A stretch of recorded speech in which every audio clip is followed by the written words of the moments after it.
Welcome back to WNST, Towson, Baltimore, and Baltimore Positive. A happy new year to all of you celebrating. We are into 2023, so make sure you adjust your calendars accordingly. Luke will be adjusting his compass for Owings Mills this week. They will be playing football next week. I mean, they have made the playoffs, although it didn't feel like that when the fans were filing out of the stadium, quite disappointed after a loss to the Pittsburgh Steelers on Sunday night. Luke, I guess the theme for you and I have been, you can't beat the Steelers at home this way. You're playing with your backup quarterback. They're nothing without Lamar. I mean, I think Lamar is going to use this to his advantage in negotiations without a doubt as to how bad they've been without him. But having him back this week based on the wild card seeding or based on maybe winning the division and all that will wash out itself on Monday night, they're going to need him next week. And I'm so much more concerned. And I know you'd like to see the rust get blown off and all of that. I just need to see him healthy for the playoff game at this point for me to believe they have a chance to win one, if not two. I don't think they can win 3 or 4 games in the tournament, but I think they can win a game. I think they can win 2 games if Lamar Jackson's back and if their defense is ready to stop the run, maybe more so than it was on Sunday night. Yeah, I don't think you're talking out of turn in saying that. I think that's how most people feel at this point. And even when I mentioned, the idea of knocking off rust or trying to get on a roll, I mean, it really comes down to this. Can he practice some this week? And that doesn't mean him playing in week 18 even. Can he practice a little bit this week? Because here's the thing, Nestor. We're talking about a month now he's been out. This is not a case where you roll him out there for 1 or 2 limited practices and he's ready to go. That's not going to inspire much confidence whatsoever. And I don't even mean from a functionality standpoint with the offense or how they look. It's more so having confidence that he's going to be right physically. If he can practice at least a little bit this week with designs of playing wild card weekend, and then he can log a full practice next week, if that's how it plays out. And again, that's just me speculating because no one really has a great feel. I mean, we've seen national reporters be very wrong about this situation over the last 3 or 4 weeks. By the way, because they've been lied to. Stacey Dales Sure. was lied to by Chad Sure. Steele and by the Ravens. And that's just a fact. And she went on the air with they're going to have him back and looking all excited and a bullying and all. And I'm thinking, oh my God, have they snookered you? And I like Stacey. Yeah, I mean, I'm not even going to name names as far as that, but it's just a case of no one really knows for sure. But if we're going to make the argument, regardless of whether we see Lamar in Cincinnati week 18, he has to start practicing at some point, right? He's got to start stacking some days to show he's healthy. He's got to get his football clock back, so to speak. He hasn't even practiced as much since December 4th, when he left against the Broncos at the end of the first quarter. So for me, a big key is going to be whether he plays in week 18 or not. That's not even it. Is he back on the practice field this week with designs of being ready for the wild card round? That's what I really want to see. And if not, then I really start to have even more doubts whether we're even going to see him then. So, everyone's who's gone on the record about it speaks in very general terms about being optimistic that he can be right when it matters most. And that's presumably January. Oh, I mean, we're in the January now, but talking the playoffs.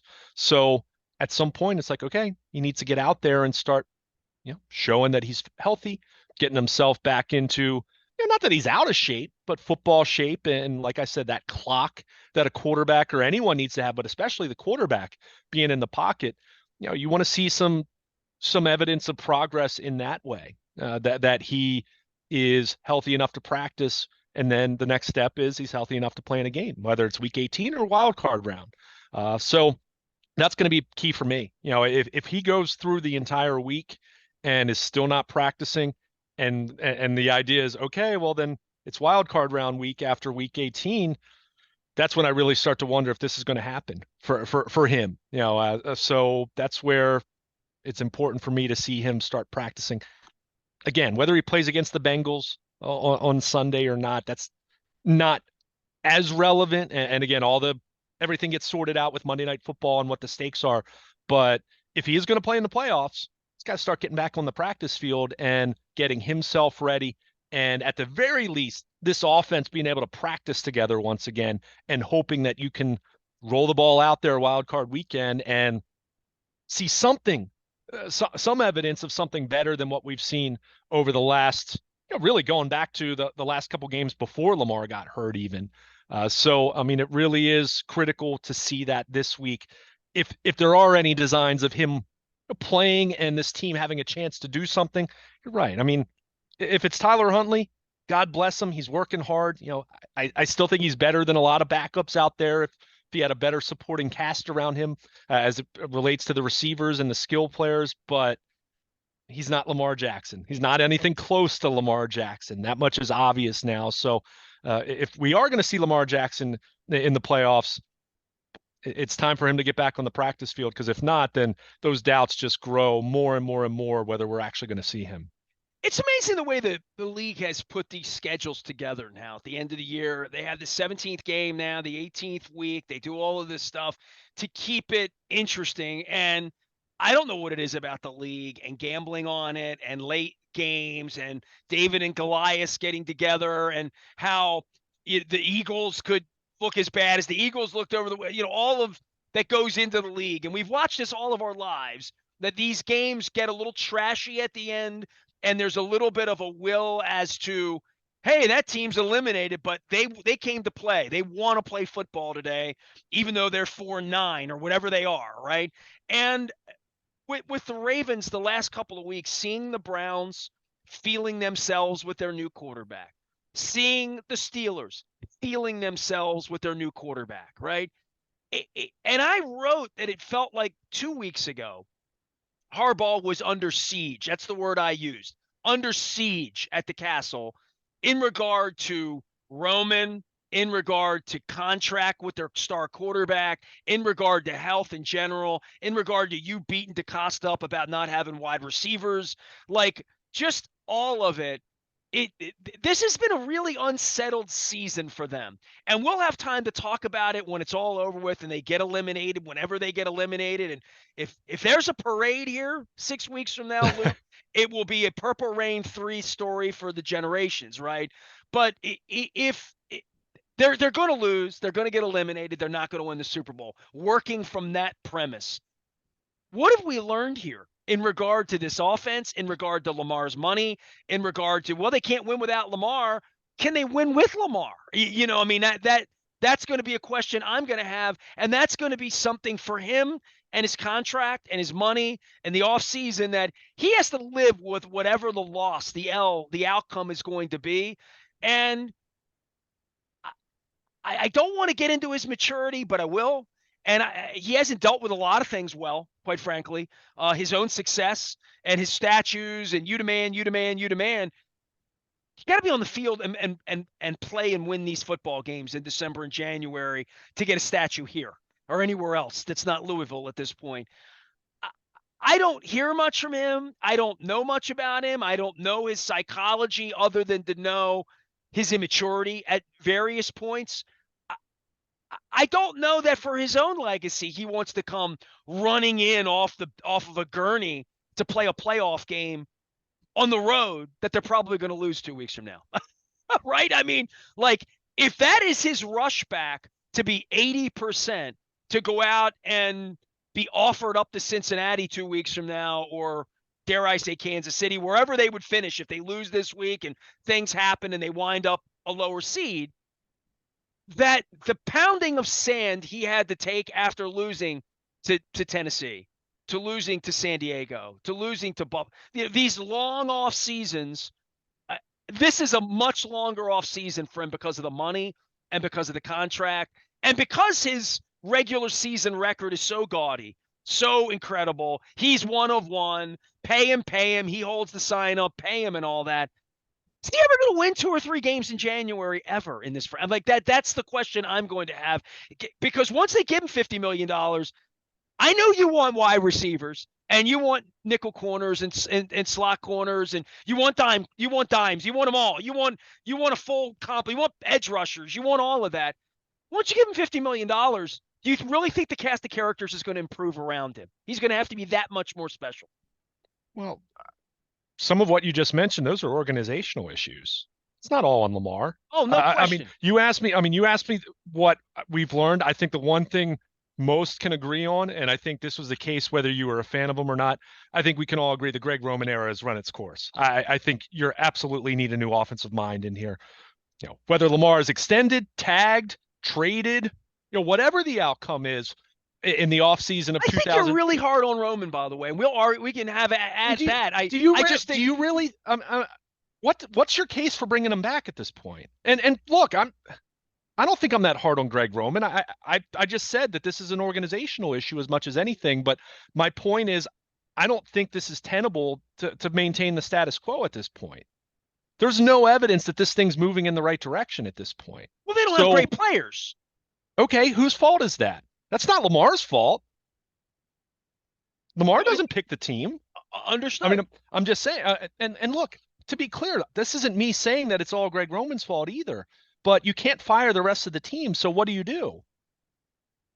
You I mean, sacrifice your offensive coordinator and you bring something else in and you do a new dance and you draw up new plays and you hope Lamar can make the throws and you well, hope wide receivers go and get open and create separation and you hope that the offensive line gives him the opportunity and that he doesn't quit on the play and just take off because Tyler Huntley does that a lot, right? I mean, we watched it the last couple of weeks. I mean, second, third reads, progressions, all those kinds of things. Lamar has done that in 2019 when he had special talent around him and he was in second and two every set of downs. I haven't seen Lamar get better. How about that? Does that make any sense? Has Lamar gotten better? I mean, what as a passer, like in what way do you mean? Because you'll find a lot of X's and O's types tell you that Lamar has gotten better in elements of the passing game, and they'll point to, well, look who he's throwing to, other Right. than Mark Andrews, right? As the outcome hasn't gotten better. Okay, Sure, fair enough. fair. And again, we talked about this at the time. I mean, Lamar Jackson, when he led the NFL in touchdown passes, that was an absurd, I don't want to say outlier because that diminishes what he did, but what it is it was so crazy that he led the NFL in touchdown passes when I think he was 28th, I think, in passing attempts that year. That touchdown percentage, that was akin to Aaron Judge hitting 62 home runs. Like, is Aaron Judge going to do that Defenses again? didn't know what to Probably do not. with him in 19. I don't think there wasn't a team out there until San Diego came along and Pagano's That brother was put 2000. together. That was 2018. That was his rookie year when that happened. Sorry, my bad. Sure. No, I just But wanted to but clarify. in stopping him, the regular season of nine, I was out in LA. I talked to Eric Weddle after the game. Like nobody could see the ball. Mhm. They weren't schemed up for it. They certainly didn't have the right personnel on the field at that time, speed wise, to deal with him. And he had better players around him at that point in his career. He really did. Yeah, I mean, the wide receiver, I mean, they had Marquise Brown, which is, they had that at the very least. I mean, they didn't have many wide receivers beyond that you were hanging your hat on. I mean, Willie Snead, okay. Seth Roberts, we saw how that worked out in They the weren't playoff run. throwing the ball 40 times either. They just But they weren't. still threw 36 touchdown passes, Nestor. That's what I'm saying. Like that what they did was okay, that is the top of the mountain of what the Greg Roman offense can be. And we saw that. It's the best offense in the history of this franchise. It was. It was that great, that dynamic, that incredible. And Greg Roman deserves credit for that. And that's why I said, by no means am I putting this all on him. That's not true whatsoever. In the same way that when Cam Cameron was fired, it wasn't all on Cam at that point in time. But at some point, you got to make a change because this is where we look at this thing and say, okay, I understand Lamar Jackson's not going to throw 36 touchdowns every year if he's going to be 28th in the league in pass attempts.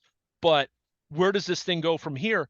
And what we've seen is this thing is just backsliding every year, right? It's a lesser version of 2019, and it's becoming less and less every year. And much more so in the red zone too, by the way. Oh, no question. I mean, the red zone offense has been awful since week 3. I mean, it really has. They were, I think, what was it? Was it 6 for 10 or 8 for 10 over their first 3 weeks? And since then, I mean, they've been either last or 31st in the NFL. So it's been awful. But that's where I come back to. If you ask me this, what have we learned? Yeah, there are other questions. Let's be clear about that. I'm not saying it's the only answer we've gotten, but again, I think whether you're tagging Lamar, whether you're extending Lamar, whether you're trading him at some point in time. And again, I don't know what's going to happen this offseason, and even take it to next one if you want to.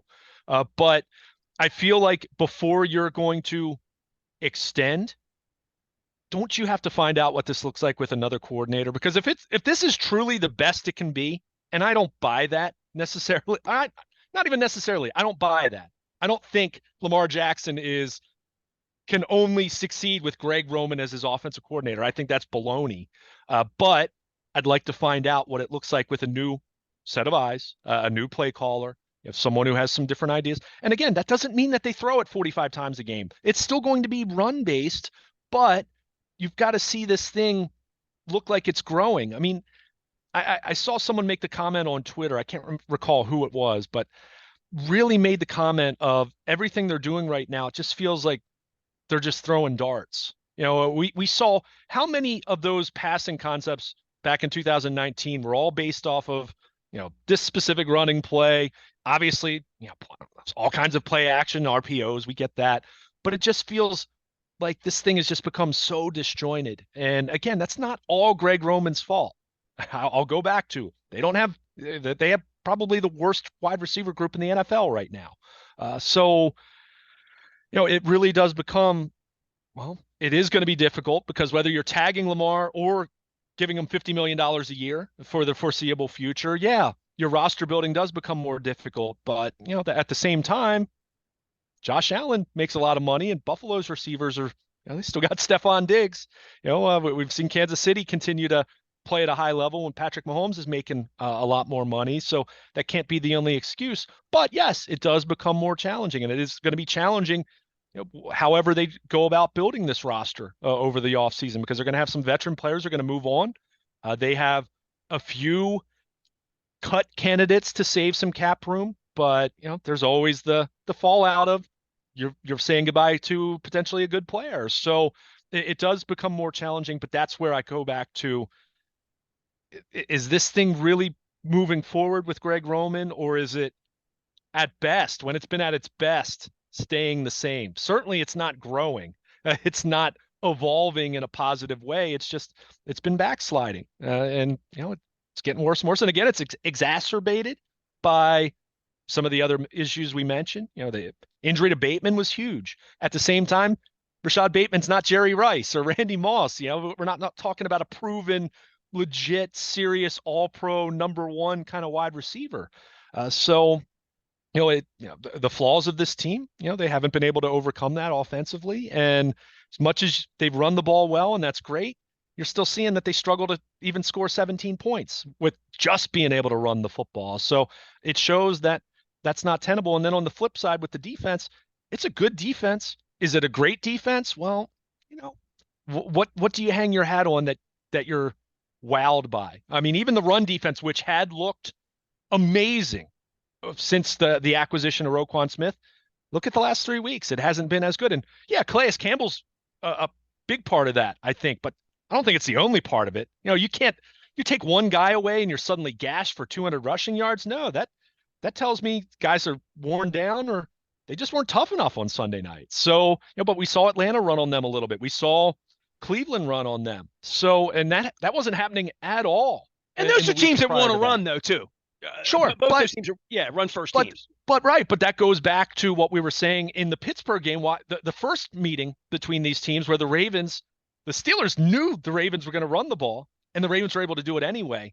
But that kind of shows that that even for this defense, that it's good. Again, I don't want to beat them up. They only gave up 16 points, but at the same time, they did allow Pittsburgh to really control the tempo, and the overall. The theme of the game was Pittsburgh being able to run the football and run it really, really well. And the Ravens, they ran it well with Dobbins, but was it that overwhelming, gash you, big play kind of running game that it needs to be if you're not going to throw the ball really at all, other than Mark Andrews? No, it wasn't. Pittsburgh was able to keep it from being, 200 plus yards, and you saw the outcome then. The Ravens only managed 13 points. So, again, though, to go back to the big picture of what you said, what we've learned, that's why this season is frustrating, because it feels like we haven't learned a whole lot, but I just don't know how you maintain the status quo and expect anything to change in that way. I think you have to move on. Uh, Again, it's not all Greg Roman's fault. I want to be clear about that. And he still deserves credit for what he did at the beginning of this current era of Ravens offense and Ravens football. But I think you got to make a change. And, you know, even this past week, again, he was asked about the red zone and he said it's little things that are easy to fix. Well, why aren't they getting fixed then? You have at some point in time, you just have to look at it and say, we got to do something different here. And again, it's not all his fault, but you know, who if you're going to choose between Lamar Jackson and Greg Roman, I think that's an easy choice. And that's not to say that it's a given that what's going to happen with Lamar. That makes this offseason as interesting as any the Ravens have had in a very long time. I don't know exactly what's going to happen, but I don't see how you maintain the status quo there and expect markedly better results in 2023 by just doing the same thing. I think you got to look in a new direction there and see if you can, find someone that can be Greg Roman version 2. How about that? You're in the building, clearly, and I'm not anymore. And I would always feel the temperature in there from the minute I walk up and see Art Modell's, in his houndstooth up on the above the fireplace.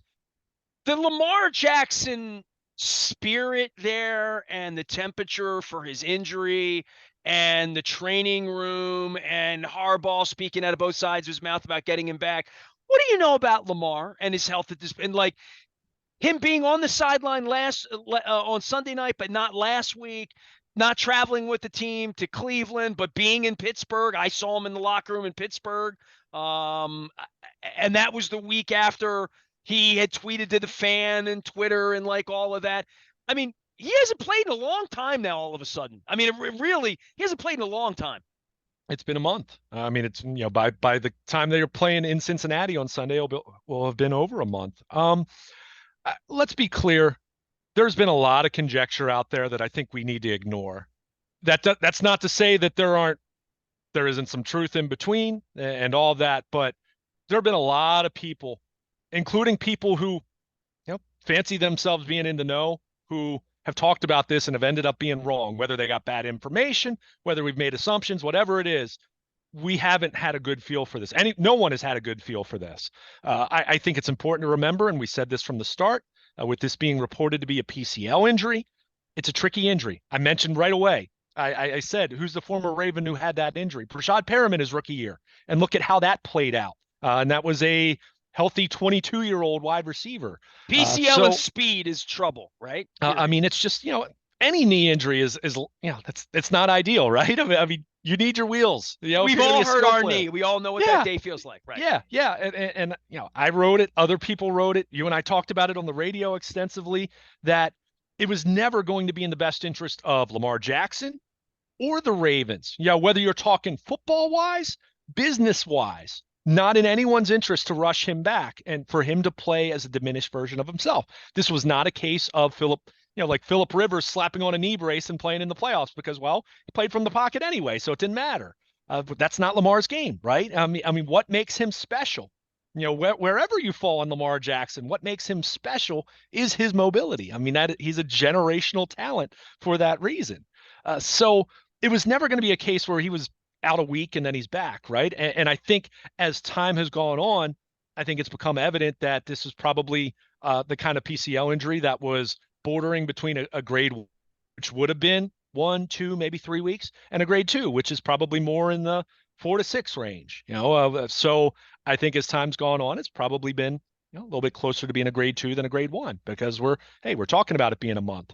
I've seen him not a whole lot in the locker room, but I have seen him on occasion. And to be clear, most of the time when you're talking about injured players who've been out multiple weeks, you don't see them in the locker room very often. So that is not out of the ordinary. However, some of the conjecture, things you've heard around town, people speculating on Twitter, whatever, that certainly don't want to create a perception that he's gone AWOL, in the way that Ray Lewis did back in 2005, where he kind of just left, right? He hurt his hamstring and wasn't around the team the rest of the year. It hasn't been anything like that. You made mention, he was in Pittsburgh. He did not go to Cleveland. The story was that, they didn't want to have swelling on the plane, which I thought was odd because, well, he went to Pittsburgh, and Cleveland's not that much longer of a I know, trip. but yeah, I mean, it's just That they've was gotten strange. to a point where they lie Yeah. about so much, and clearly Well, my own personal situation dealing with their lack of integrity. yeah. I they're But but there I is no integrity in whatever they say in regard to the injury thing. It's, are we going to see him or not? That's why I'm asking you, because you're sure, the sure. reporter in the building. They only let a Sure. couple of people in there, right? So Right, right. So, but he was on the sideline in Atlanta. Remember that the Ravens even tweeted out the video of the interaction between him and Harbaugh, which, seemed harmonious. It was fine, I guess. When teammates have been asked about him, I mean, Tyler Huntley was asked about him this past Friday. How's Lamar doing with this? And he said it's killing him right now. And he said that in a very sincere way. I don't at all think that this is a case where Lamar's just solely made a business decision. Is there a business element to consider here for the Ravens and Lamar Jackson? Sure. You don't want to put him out there at a severely diminished version of himself, knowing that he's not signed long term and knowing that the Ravens, whether they want to sign him or even if they want to eventually trade him down the line, they hey, want to listen, protect his. I'll say this about Harbaugh: he lie about anything, he will, but giving his team the best chance to win, Tyler Huntley gave them the best chance to win on Sunday night, which tells you Yeah, all you need to know about how healthy Lamar is. Because if you didn't think they cared about Sunday night or about winning, oh, they did. And they yeah, needed to win, and they wanted to win, and they believed they were in a position to still win the division. And like all of, because you and I talked 2 weeks ago, I'm like, why don't they just put Lamar in a carport and roll him out January 14, 15, 16? Because that's the only game that matters. And I'll stand behind that from two yeah, weeks ago. But to your point, if he could have played even at 80 or 90% or given them a chance to win, he would have played, because that's who they are. Harbaugh lie about anything, but not winning. I mean, when it comes to winning, what you see is what you get on the field. And I do believe that he believes Tyler Huntley gave them the best chance to win on January 1st. yeah. And keep in mind, you're always balancing the now with the future, right? And when I say the future here, I mean in 2 weeks. Do you put Lamar Jackson out there at a lesser version of himself where he's vulnerable to a setback or maybe some other injury because he's not moving in the same way that he normally does?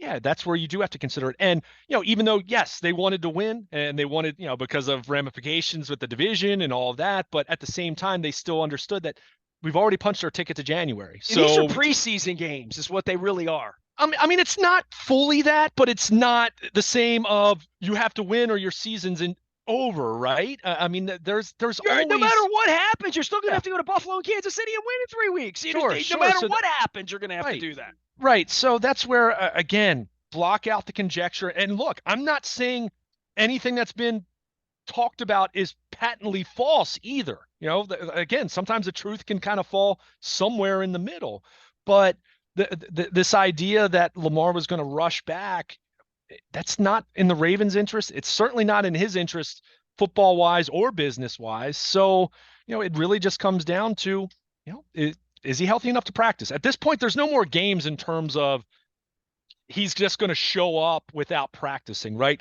It's evident at this point he needs to practice some. He's going to have to put together, whether it's 1, 2 practices this week and then closer to a full week of practice, wild card week.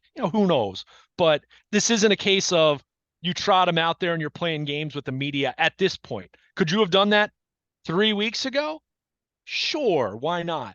But at this point, he's got to practice, and they need to see that he looks right and he's moving around, and he needs to know it, that he's right and he's moving around and he can not just defend himself but do the things that make Lamar Lamar. So until they're at that point, it leads to questions, and it leads to some doubt as far as what he's going to look like when he does get back out there. So, but again, he's been out there. Do I have his itinerary to guarantee that every rehab session's gone on schedule and all?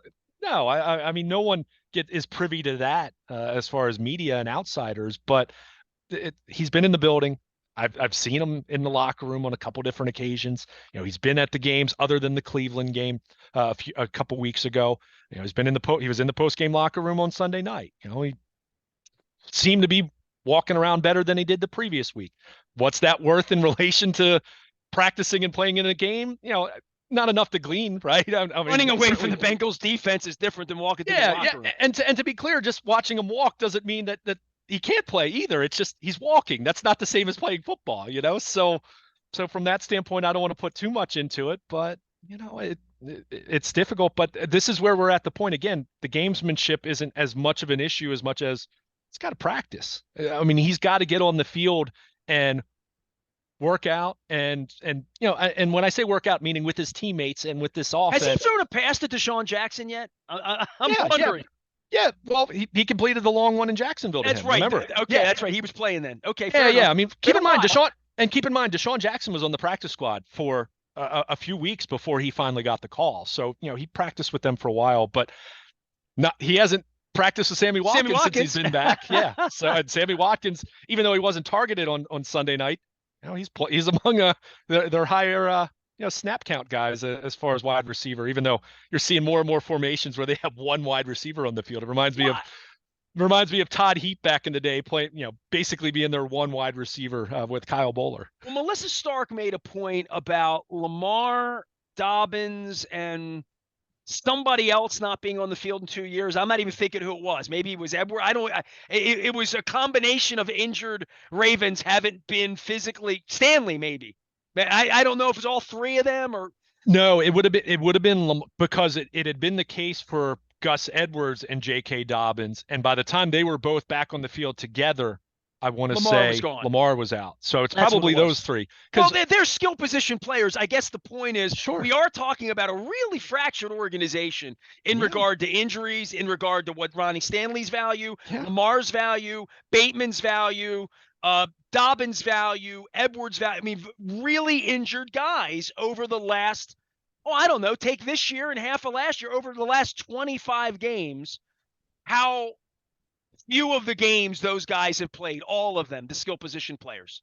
Yeah, no question. And to be clear, this is why, even though I'm saying they need to move on from Greg Roman, this is not, and I don't think even Greg Roman's harshest critics, I would hope his harshest critics recognize that a lot of other things have gone wrong too, right? I mean, but at some point in time, you can't just keep running it back, right? The definition of insanity thing, right? I mean, at some point you do have to make a change, bring in someone with a new mind, new eyes on this offense, new eyes on Lamar, a greater focus on a better passing game. Doesn't mean passing way more. It means passing better, being better at it when you do it, being tied in more effectively with play action and all the things you do with your running game. So, I assume we're going to see that. It certainly feels like it's moving in that direction, but you just said it. I mean, it is another reminder of just how things, how not according to plan things have gone since 2019, which is why I keep coming back to what a colossal missed opportunity 2019 was. And as much as fans and even media types tried to say, well, the Ravens were a year ahead of schedule at that point in time, you got to strike while the iron is hot because you don't know if it's going to continue to be that way. Winning and development and growing into a championship team, that's not always a linear process. It's not as though, okay, well, you win 9 games this year and then 11 games next year and then 13 games a year after that, and then you win a Super Bowl. That's not how it works. It rarely works that way. I mean, the 2000 Ravens were such a great example of that. The 2012 team, there had been some heartache and some missed chances and playoff losses that led to 2012, where they weren't as good record-wise. They were 10-6 as opposed to being 12-4 the previous 2 years. But with this team, I mean, my goodness, they looked unbeatable through the second half of the 2019 season, and then they got beat. And since then, they've been trying to chase that. And it's not all Greg Roman's fault. It's not all the front office. It's not all Lamar Jackson. It's not all the wide receiver. It's a combination of all those different things breaking down or not being quite good enough at some point in time, or just not being on the field. In the case of Lamar Jackson, it's Lamar's played at a high level since his MVP season at different times, but he's also struggled with availability the end of the last 2 seasons. So that's part of it. That's baked into it.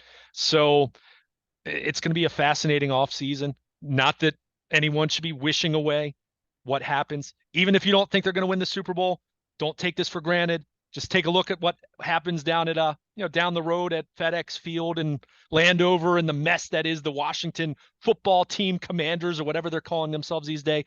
It's a reminder things can be a hell of a lot worse. But that said, I think it's very clear that this is going to be a very, very interesting offseason for the Ravens. And there are a lot of pivotal decisions that are going to have to be made in a lot of ways. And I'll be honest, Nestor, I don't know how it's all going to play out. I think it's going to be a very interesting offseason, kind of off season we haven't seen around here in quite some time. Yeah, tumultuous. I would say Yeah. tumultuous. I mean, and that would be the case if they won the Super Bowl, which I don't think they're going to. And here in the next couple of weeks, there's going to be a thud at some point when this is over with.